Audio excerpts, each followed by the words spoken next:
ఈ కార్యక్రమాన్ని సమర్పిస్తున్నవారు sun seeds hospitals, Kushaiguda, Secunderabad. Shri Venkateswara Swamy పాదాలను దర్శించుకోవడంలో ఉన్న మర్మం ఏమిటి? శ్రీ వెంకటేశ్వర స్వామి పాదం పుణ్యపాదం, ధరణి నేలే ధర్మపాదమని స్వయంగా అన్నమాచార్యులు శ్రీ వెంకటేశ్వర స్వామి వారిని కీర్తించారు. ఏమాత్రం అవకాశం దొరికినా స్వామివారి పాదాలను దర్శించుకుంటే అంతకన్నా గొప్ప విశేషం మరొకటి లేదని ఆధ్యాత్మిక వేత్తలు సైతం చెబుతుంటారు.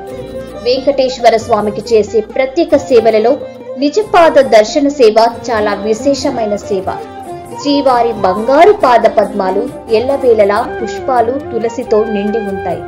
ఉదయం పూట సుప్రభాత దర్శనంలో మాత్రమే ఎలాంటి పూలు, తులసి లేకుండా శ్రీనివాసుని బంగారు పాదాలను దర్శించుకోవచ్చు. మిగిలిన సమయాల్లో స్వామివారి మూల విరాట్ నిజ పాదాలు బంగారంతో తయారు చేసిన పాద కవచాలను తొడిగి కనిపిస్తాయి.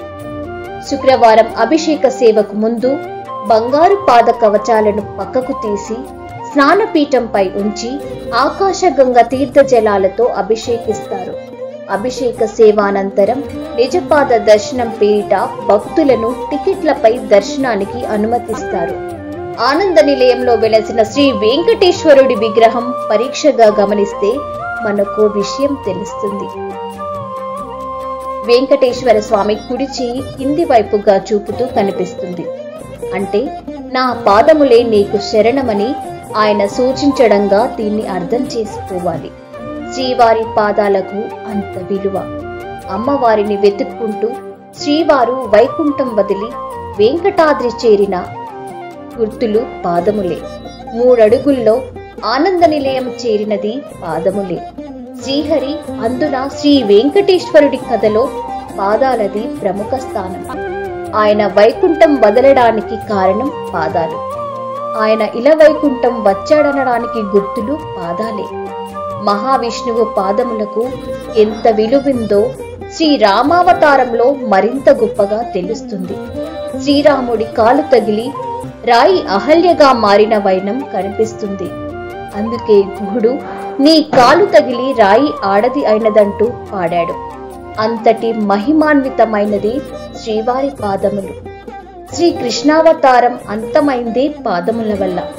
బోయవాడు ఆ పాదాలను చూసి ఏ జంతువుగానో భ్రమించి బాణం వేశాడని చెబుతుంది భాగవతం.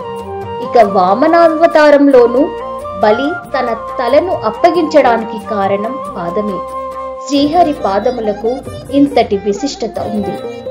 శ్రీవారు శ్రీదేవిని వెతుక్కుంటూ వెంకటాద్రిపై అడుగు పెట్టినందుకు గుర్తులు ఈ పాదాలే. ఆయన ఆమెను వెతుక్కుంటూ వచ్చి ఇక్కడ పద్మావతి దేవి ప్రేమలో పడటం, తర్వాత ఆమెతో పెళ్లి కావడం, తర్వాత ఇద్దరు దేవేరులకు జరిగిన గొడవలో స్వామి శిలగా మారి ఇక్కడ భక్తుల కోరికలను తీరుస్తూ కలియుగ దైవంగా వెలిశాడని పురాణాలు చెబుతున్నాయి. ఈ కార్యక్రమాన్ని సమర్పించిన వారు Sun seeds hospitals, Kushaiguda, Secunderabad.